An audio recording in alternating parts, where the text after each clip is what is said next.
she gets on my last nerve.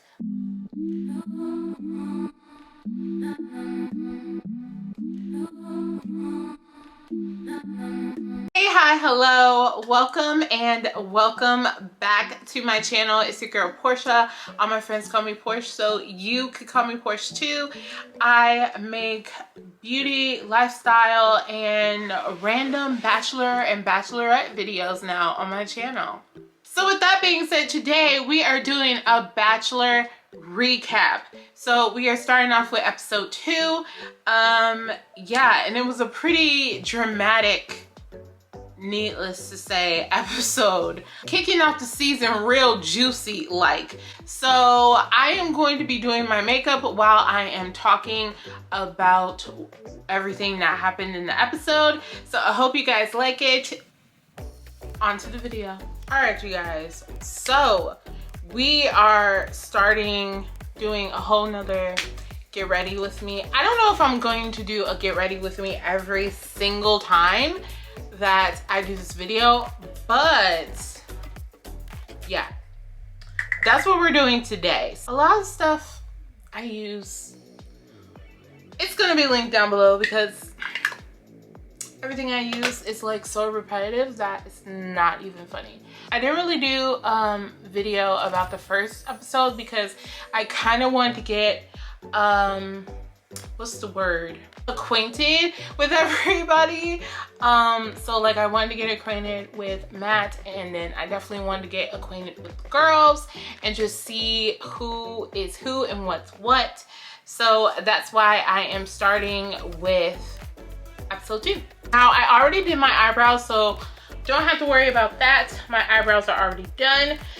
So now I think I'm actually just going to start with the eyes. And with that being said, we are just gonna hop right into it. So the show starts off with everyone going into the mansion. And first of all, I have to say that Chelsea is literally my favorite. She's the one that stands out. She is serving face, looks, outfits, all the whole 9, okay? Like she is serving the whole 9 and I'm just here for it. All of it. I'm here for all of it. So with that, Chris Harrison enters in, and then we find out that there is going to be 2 one-on-ones and 1 group date, which I'm a little surprised about. Like I said in my last Bachelor video, I'm pretty new to Bachelor Nation, but I'm pretty positive that's not how it normally goes. Like they don't normally have 1 group date at the beginning, but I think it's because there's so many girls that, I don't know, but because there's so many girls, I would think that they would have like 2 group dates. But anyway, nonetheless, they have 1 group date and then 2 one-on-ones. So we find out that Bree gets the first group date, and you guys, Bree is so cute. I love her. Like she is super, super cute. I think her and Matt have amazing chemistry. They do have a lot in common. So I think they could see eye to eye on a lot of things and how they want to start a family, raise a family, so on and so forth. So for their first date, they go ATVing, which I think that is so cute as like a first date. I think that's like the cutest thing ever. It's giving real adventure, real safari, and I'm here for it. I think it's really, really cute. I really like them together and all this other stuff. And then I don't know if Matt does this on purpose, but he's like, eventually Bree gets on his ATV and he's like rolling around, and then he flips the ATV over. I don't know if he did that on purpose or if that was just an accident. I assume it was an accident, but like, why would you be doing all of that and flip the ATV over? Like I don't understand. Now they're like in the mud, so now they're like all covered in mud. Conveniently, they are all covered in mud. So now they're going to have like a nice little champagne and hot tub. Here we enter Matt sans shirt. And listen, I'm not gonna be one to complain with Matt not wearing a shirt, but it's only the second episode and you already shirtless? Like, once again, I'm not complaining, but dang. In the meantime, while Matt and Bree are enjoying their date, this is how much I don't like this girl. I almost do not want to talk about her. I cannot stand Victoria. Like, I cannot. Like, I'm pretty sure everyone is in agreement with this. Like, they cannot stand Victoria. She gets on my nerves. Like, I don't understand. I don't know if it's insecurity. I don't know if it's insecurity or what it is, but homegirl, I don't know if she didn't know how the show works, but she's really upset that all these girls are here to date Matt and she's not having time with Matt. Like, I'm sorry, who do you think you are? Did you think that this was gonna be a Claire and Dale type of situation? Because no, all these gorgeous girls are here, and honestly, I think she's really intimidated by it, and she's using this to deflect and be pretty much just like a defense mechanism, personally, to me, because I don't understand. Honestly, the way she's acting, I truly, a part of me doesn't feel like she's a real contestant. Like, I don't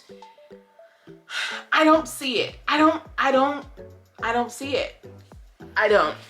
Then it jumps back to Matt and Bree on their dinner date. And once again, like I said, their chemistry through the roof. I think they are the cutest couple ever. Obviously, she gets the dinner date rose because were we expecting anything else? Let's be honest here. Well, now we have the group date, which consists of, I don't know, like pretty much the whole house. So it jumps to the next day and we see them going on their group date, and enters Franco. Y'all, he was rocking that pink suit, okay? Like, I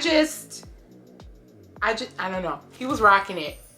And I stand. Like, I legit wanted to stand. So in true Bachelor fashion, they take wedding pictures. Because, you know, what else says I am totally not afraid of commitment than making everyone put on wedding dresses and take wedding photos? Please, can we start a petition to like end the wedding day photo shoot? Because that is just weird, okay? Justinia gets the first kiss, which I think is super cute. Well played, girl. Well played. You get to kind of see if there's a spark there because she did kiss him.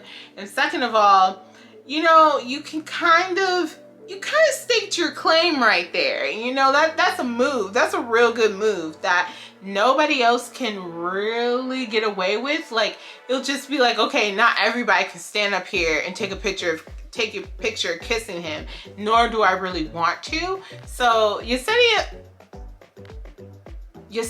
or is it Justinia? I'm so sorry if I'm saying her name wrong, but I think it's Justinia. Either way, well played, girl. Switching it up a little bit, I'm going in with my Teat Idol foundation. I haven't used this in a long time. Yeah, but this is from Lancome and I am in the shade 460 Suede W. Now, unfortunately, Justinia wasn't the only one to get a kiss. Of course, Victoria had to mosey her way on in there. She's like, oh, this is the royal wedding. Child, what royal wedding? What royal? She starts taking pictures with Matt and she kind of like grabs him and just like starts sucking face, like legit. And it is the most disgusting, awkward, weirdest thing you have ever seen in your entire life. Like, Oh, child. I felt bad for Matt. I really did. It really looked like he did not want to kiss her. Like, I'm sorry. It did not look like he wanted to kiss her at all. That's my theory as to why she's a producer plant, because I don't see it. There's no chemistry. He's not interested in her. No. So unfortunately, the only bad thing about this date was that only a few of the girls got to take a picture with Matt. Not all the girls got to take a picture with Matt, which I thought was a little bit unfair. Like, if you're gonna have Frankel there and have him take pictures with everybody, I mean, everybody should at least get one picture, if you will, like, you know. And in walks Chris Harrison. He cuts it short again. He's just like, everything's about to change.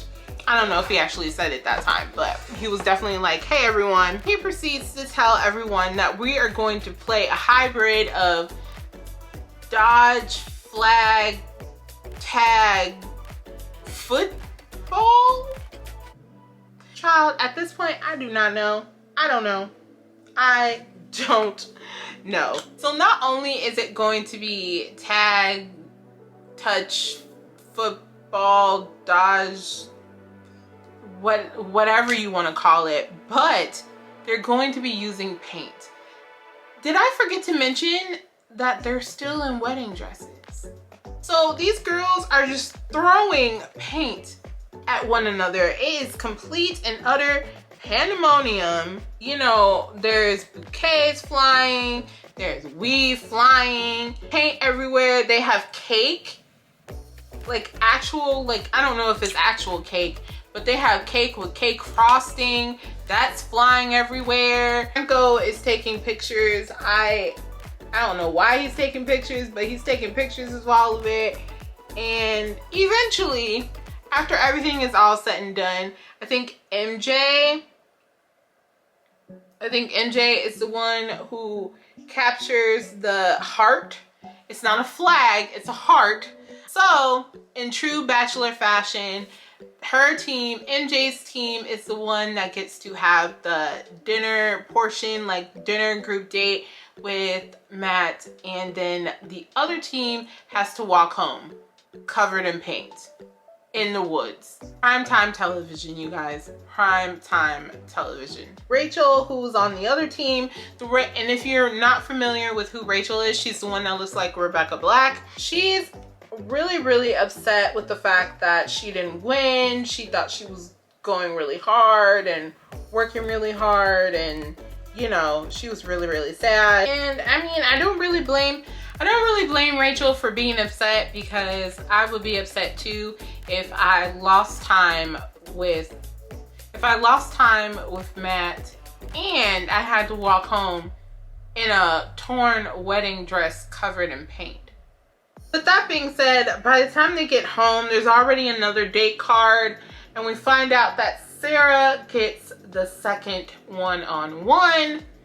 And, you know, obviously some of the girls are a little bit upset, because that means the only time that they're really going to have with Matt is at the rose ceremony. Doesn't really give anybody a lot of time, because, you know, there's a lot of girls that he has to talk to. So jumping back to the group date, they pretty much just highlight and spotlight the conversation that Lauren and Matt have, and Matt ends up giving her the group date rose because they talked about faith and what was really important to them, and how their faith was really important to them. And I'm glad that they're getting this out of the way right now, because Lord knows we do not need another Ivan and Tayshia. Lauren gets the group date rose, which exciting, because she is also a baddie. She is so gorgeous. I don't know how many times I'm going to say that about every single girl on this show, but they're all gorgeous. Like, they're literally all gorgeous. And along with Lauren getting the group date rose, we see that Victoria once again is upset for no apparent reason, because she didn't get the group rose, because she felt like, I don't know. She just thought that she was entitled to everything at this point. So last but not least, we come to the last date of the episode, which is going to be Sarah. Yeah, they go on a little plane ride, which kind of looks like they're kind of both terrified. Like, it's not just Sarah terrified, like Matt looks pretty terrified himself. It's weird that some of the girls can like see what kind of date that they're on. This is what I'm talking about. Like, this was another thing. They flew over the mansion, like the plane flew over the mansion, which is really weird, and they were like waving to the girls.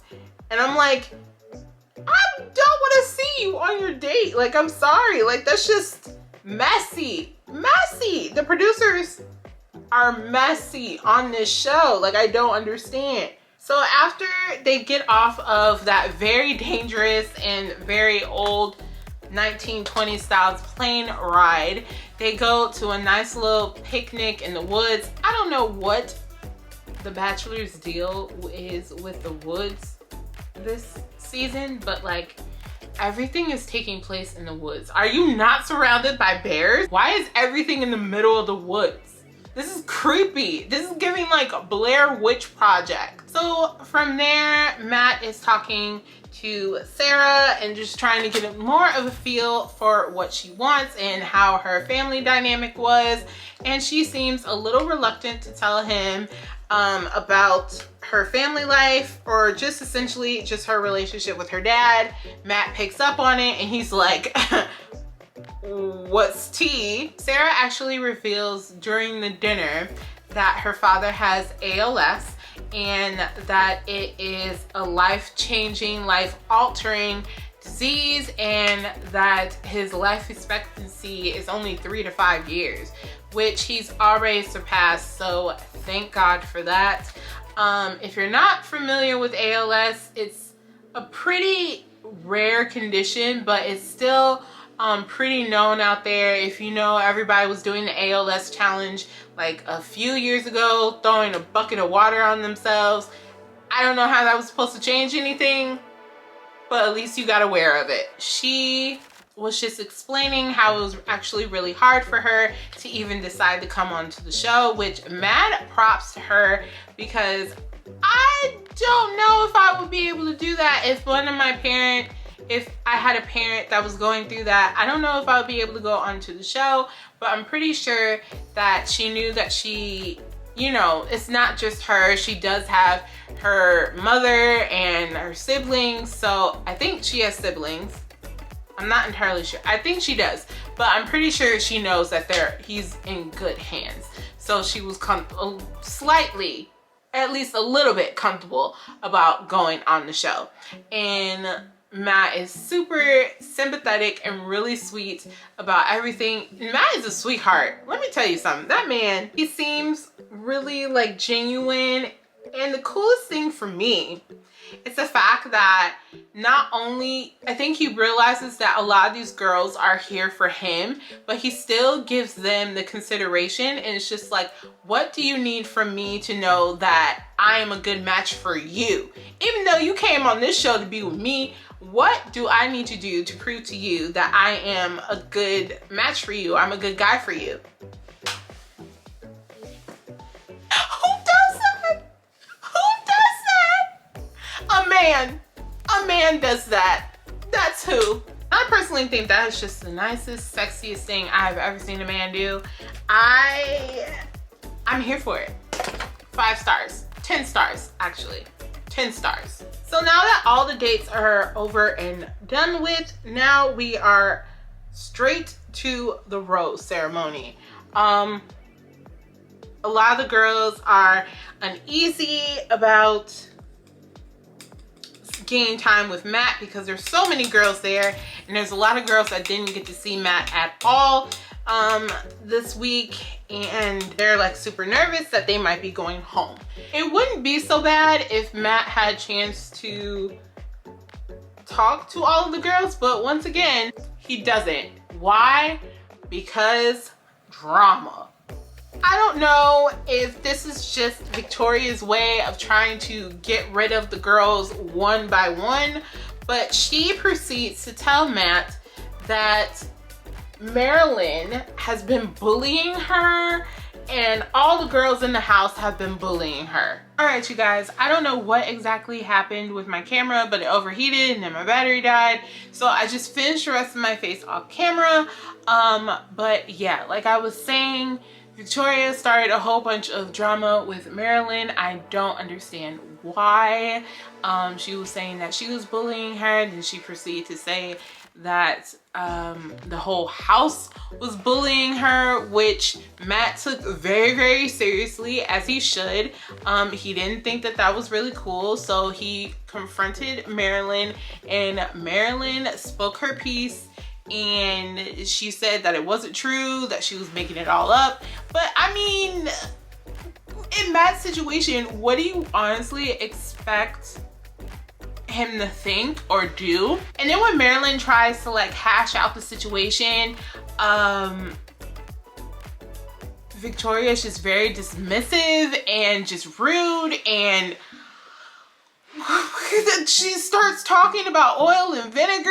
I don't understand what is happening. But yeah, so all of that happens. Pretty much the rose ceremony is canceled at that point because, you know, Matt is trying to figure out what he's going to do and how he's going to move forward and who he should believe. Did I say the rose ceremony was canceled? The cocktail party. The cocktail party was canceled. So going into the rose ceremony, he is trying to decide, and in the midst, right in the middle of the rose ceremony, Sarah passes out. I don't know, she couldn't handle the pressure. I'm not exactly sure why she couldn't handle the pressure, because you already have a rose. But I don't know. I don't know if it was an anxiety attack. We don't know. The episode ends with Sarah passing out, and then we see a preview of next week, and unfortunately, Victoria is still there. Unfortunately, it's a mess. It is a hot mess, and I feel really, really bad for Marilyn, so I hope she gets to stay as well. So yeah, that is pretty much it. That is my recap of The Bachelor episode 2. I hope you guys liked this video, and if you did like this video, don't forget to like, comment, and subscribe down below so you can see more Bachelor videos. I'm going to be doing Bachelor videos every Tuesday, so let's just call this Batch Tuesday. Yeah, but with that being said, thank you guys so much for watching, and until next time, bye guys.